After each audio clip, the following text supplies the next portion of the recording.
pinunta namin ni Mayor Benji kahapon, no? For substandard projects. At yung DE ng La Union, no? Dun sa Bawang, na rin-inspect namin ni Mayor Benji Magalong last week. At itong dalawang DE ng Quezon City, first and second, base dun sa binisita ng ICI last week, at report ni Mayor Joy Belmonte. So again, initial list pa lang ito, base sa nakuha nating mga reports at evidence na sinabmit sa atin ng iba't ibang sources.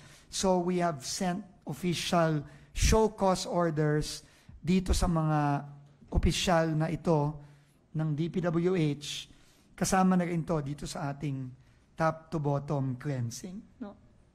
Na ginagawa natin ngayon. So they are given how many days? Sorry, let me just tell you. Sorry. We are giving them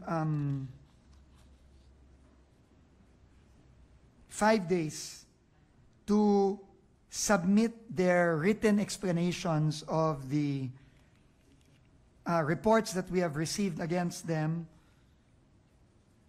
And later on, no, depending on the results of the investigation, appropriate administrative charges will be filed against them. No, and ito yung proseso kasing nakasaad sa civil service law natin, so kailangan tayong sumunod dyan. So, initial pa lang ito, nakikita niyo yung kanilang mga pangalan at yung mga alleged violations nila, no?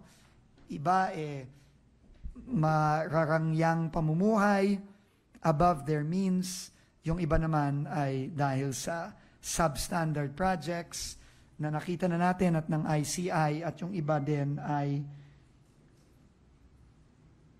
possible alleged tampering of documents sa kanilang mga areas. So,